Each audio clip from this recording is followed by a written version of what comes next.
Hello, salam. This is Hooshang Amirahmadi, a professor at Rutgers University and president of the American-Iranian Council. In this video, we bring to you the challenges of the Egyptian transition to a democratic future. Let us begin by congratulating the Egyptian people for a job well done. The revolts in Tunisia and Egypt will go down in history as two of the fastest and easiest revolutions of all times. It is almost certain that the US was instrumental in bringing the rapid change. And this is good news for people and bad news for dictators. The American involvement by no means should belittle the heroism of the Egyptian people. They have made their history again, and we should all hope that the consequences shall be equally hospitable. Revolutions generate lots of hope, energy, and optimism, and the young Egyptians are now filled with these qualities. But revolutions are also fraught with serious dangers. The US role remains critical in understanding these dangers and advising Egyptian leaders accordingly.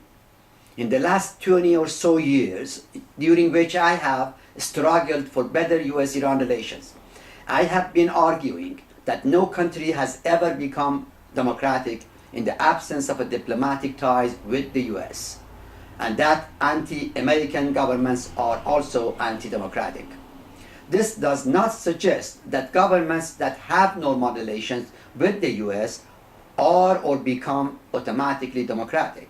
What this correlation or association indicates is that normal relations with the US are a necessary condition for democratic change in dictatorships, though it is not a sufficient condition. Indeed, dictators who have normal diplomatic relations with the US collapse faster and easier than dictators who have no such relations with the US. Anti-American governments are also less likely to be overthrown, as these entities behave like people in the streets. Think of Iran and Cuba. The US has been trying to overthrow governments there, but instead, friendly governments are overthrown in Egypt and Tunisia. Diplomatic ties and trade melt dictators, while isolation and sanctions fatten them. Let us hope that the US government learns this simple lesson born by its own experience and apply it to Iran as well. Mubarak's departure from power is certainly a welcoming first step, but more needs to be done for democratization of the Egyptian polity. It is always easier to revolt than to rebuild, as the Iranian experience has vividly shown.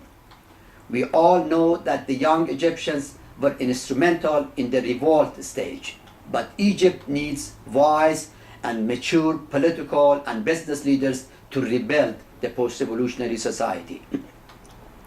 Does Egypt have enough of this second group, or are they more like the politicians and merchants in Iran, secular and religious alike? I hope it does, as otherwise it is a real possibility that Egypt will return to square one.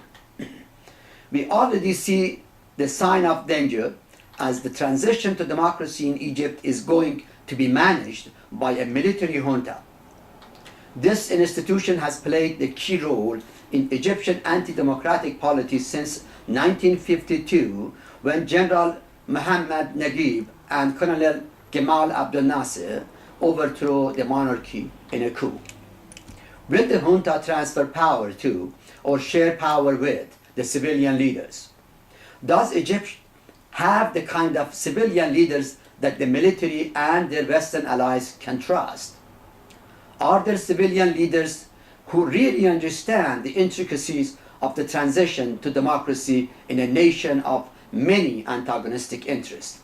We sincerely hope that these questions yield a positive response.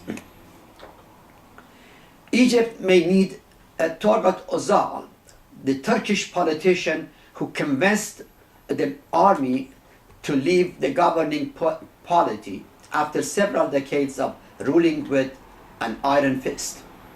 But the Egyptian Özal must also understand another critical Egyptian reality, that now is the time for strategic, not just tactical, and honest compromises among competing interests and needs.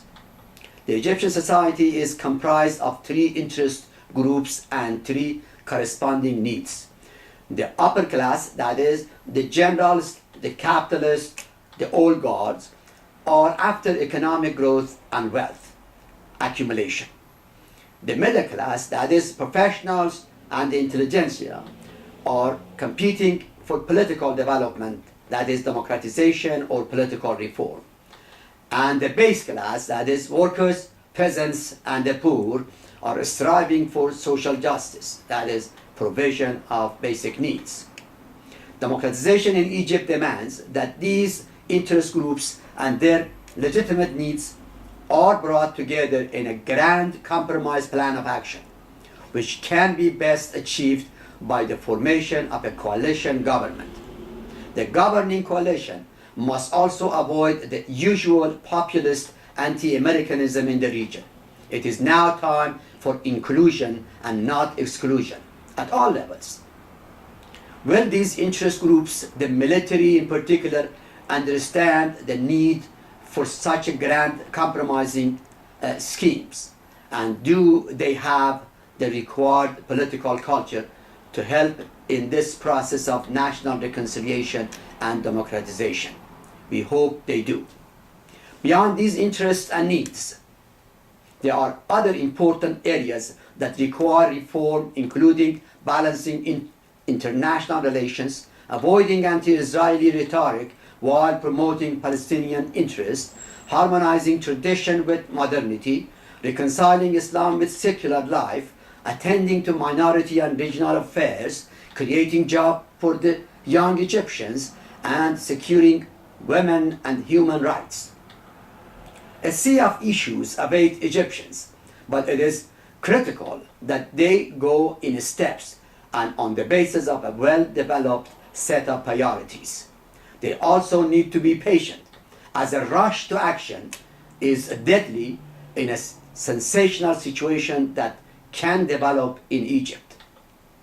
What happens in Egypt in the next several months is critical for the future of democratization in the larger Middle East and North Africa. And the most important first step will be holding free and fair elections. We should all hope and pray that the Egyptian people would set a great example to be followed by other nations. It is our responsibility to help as well, perhaps by theorizing, offering ideas for the transition, and providing the right examples. Thank you, and God bless you.